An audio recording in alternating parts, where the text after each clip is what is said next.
Welcome, ladies and gentlemen, to another edition of Seen Beyond and Through with Monty. Well, I hope that you all are enjoying your Sunday afternoon like I am. And I'm here today to bring you another Seen Beyond and Through episode. It's been 2 years. In fact, January 26th, 2020, since Kobe Bryant and actually nine people perished in that horrible helicopter crash in Calabasas, California.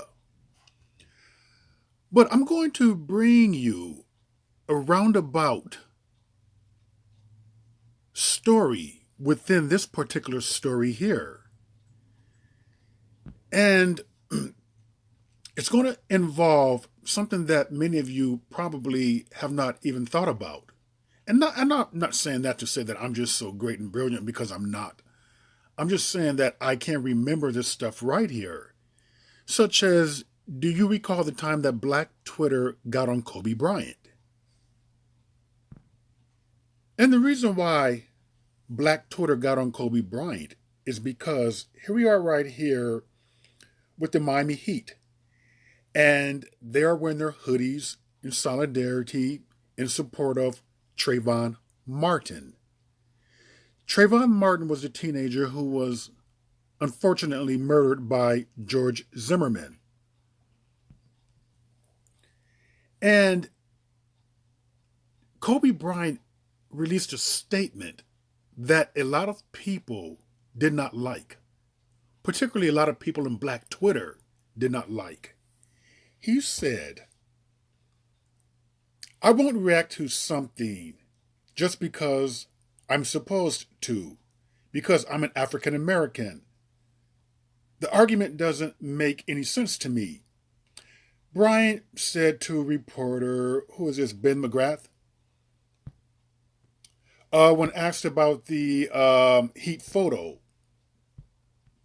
So we want to make advance in society and culture.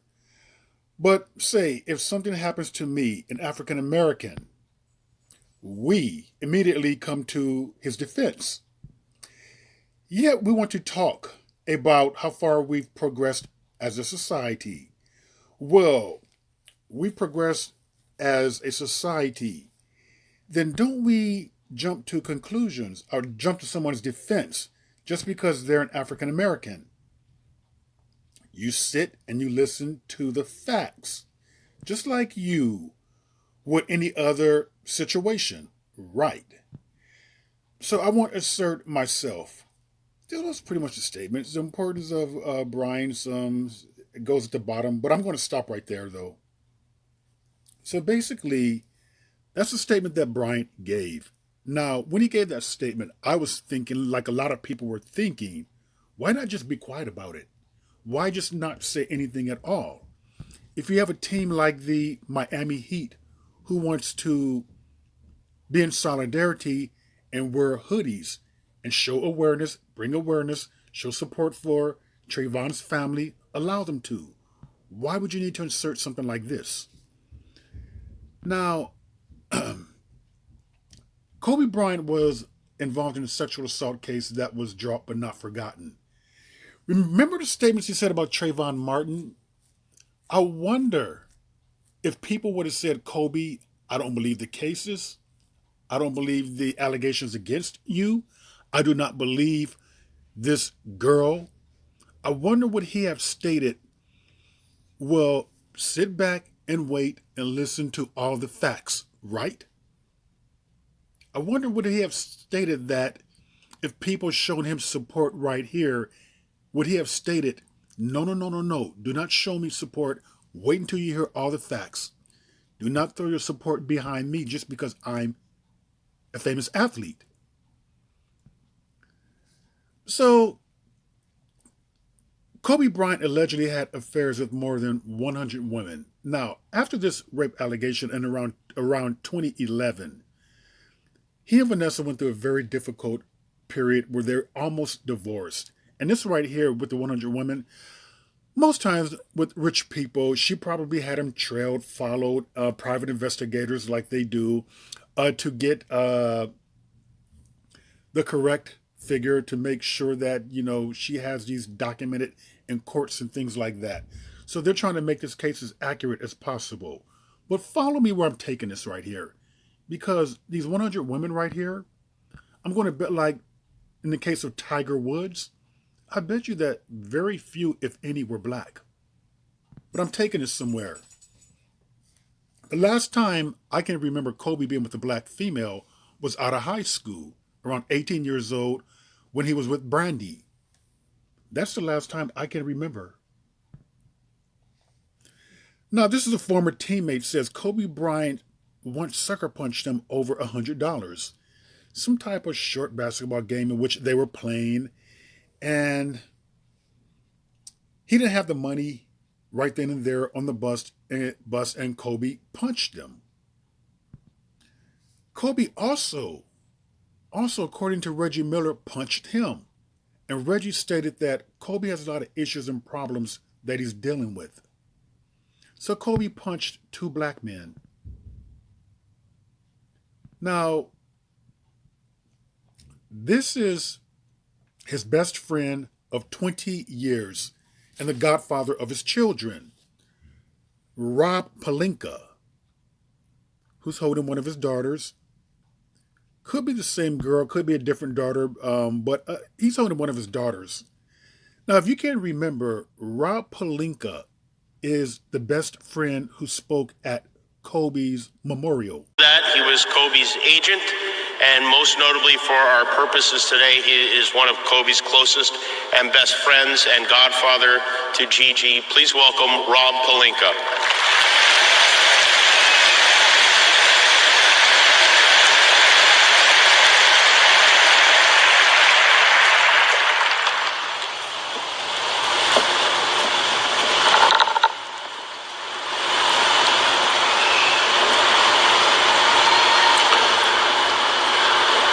The world knows Kobe as a basketball legend, but I've been blessed for 20 years to know him as so much more. The Kobe I know had three unique sides that I hope to quickly honor today. Kobe the best friend, Kobe the dad, and Kobe the husband. I will start with Kobe the best friend. Do you remember where you were on that fall? So here Kobe is with Brandy again, at his prom, in which he invited her to. And like a lot of celebrities, fresh out of high school, during high school, before that, junior high, elementary, black male athletes tend to like black women. Many times, some of them change to something else. So later on, Kobe had a different type of a preference. And he ended up marrying his preference, who he liked, and probably ended up having affairs with his other preferences. So here they are at an award show someplace. I believe this is at the Academy Awards there. So Vanessa Bryant is who Kobe ended up marrying, and ended up, as she claims, you seen that, having affairs on her. But I'm going to reveal to you what this video is really about. Here's the site of the plane crash, and they are looked to be retrieving something. It could be bodies there, it could be a piece of the wreckage, but they are retrieving something. And what I want to show you in this video right here, look at the disrespect that Kobe and the others got.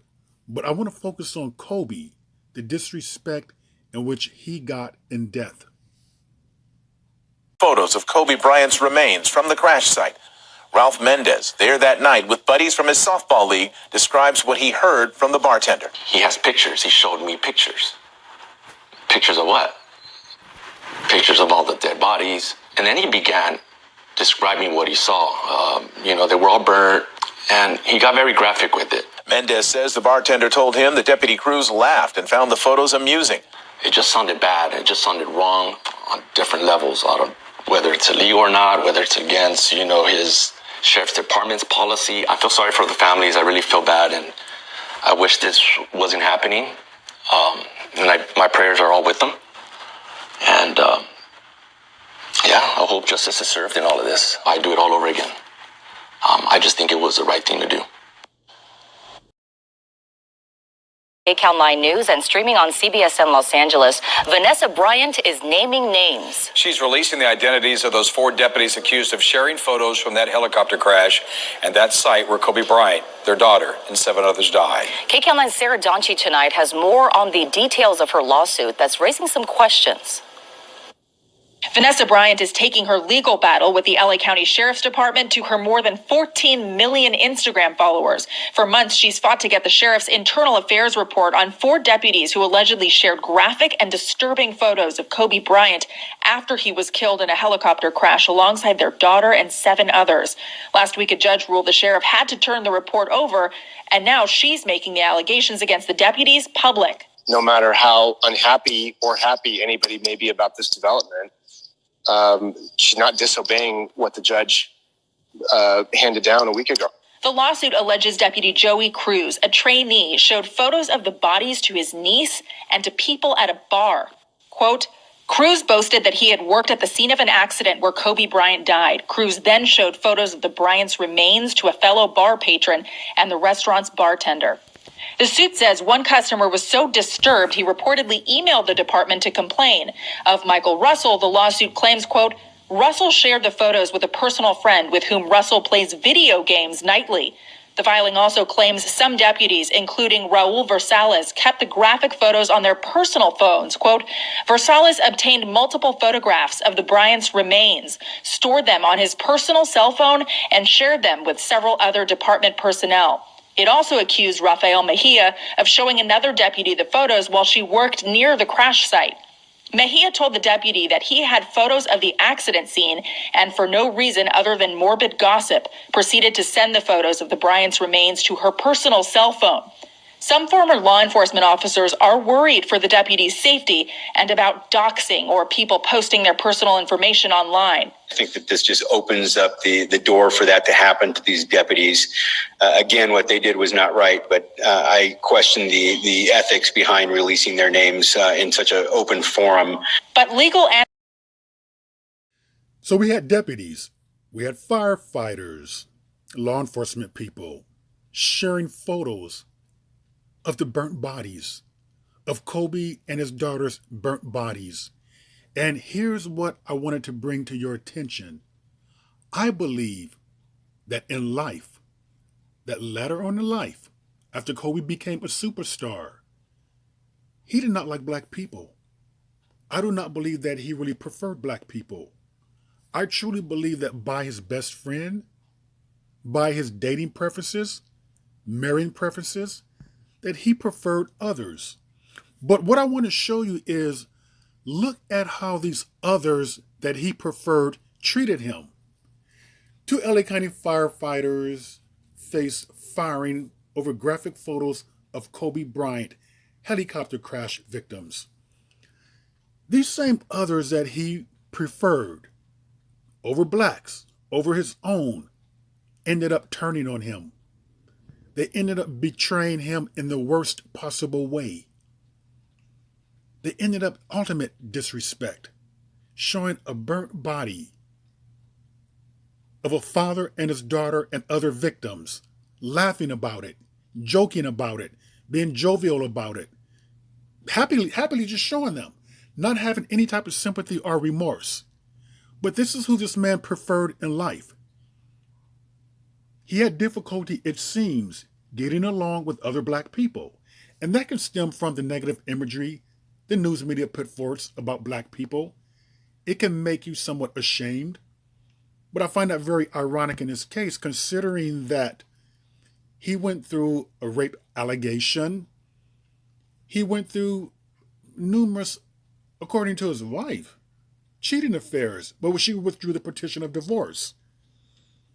But it's strange how people can still harbor resentment, embarrassment, grudges against their own race, but yet have some type of uplifting or upliftment of others and want to associate and be around these others. And it seems to happen a lot with black people, that when they get in trouble, these others, or who they prefer, turns on them. Now, just go to the middle. Vanessa shared 12 posts highlighting the names of the officers she alleges shared photos of the helicopter crash and broke laws. In the process, the names highlighted in a post were Joey Cruz, Rafael Mejia, Michael Russell, Raul Versales. I did not hear any black names. And I just showed you a picture of Russell. You heard that the Russell guy liked to play video games with his buddy all night? Okay. Vanessa Bryant suit against LA County claims graphic photos of Kobe Gianna were shared at awards gala. So basically, these pictures are out there. I don't ever want to see them, but they're out there. People shared photos. They sent photos, text. What is that? Photocopy them again? Over and over and over. They're out there. But what this post is about is people who somehow think that these others are better than their own, thinking that these other races are kinder, nicer, more gentler, would treat them better. It's just not true. Kobe was probably treated well by white people because he was a superstar athlete. Any athlete who's a superstar is going to be treated well by any group of people. He probably came in more contact with white people too, and misconstrued that as to thinking that they liked him, when in fact it was his ability, his athleticism, that he got from blacks, by the way, that they liked, that they enjoyed, that they wanted to be close to and associate with. So people need to let this be a lesson right there. When it comes to black people, there's no need to run away from your own. There's no need to downgrade or denigrate your own, or to believe all the negative stats, which many times are blown way out of proportion and they're outright lies. Is it just so difficult to speak highly of your own black people? We should always seek to uplift, elevate our own people. What's so difficult about that? Sometimes when people have internal conflicts about race, about color, they want to go out. They want to branch out. They don't really want to associate. Branching out simply means that they want to befriend, they want to date, they want to procreate, they want to marry others. But many a times, it is those others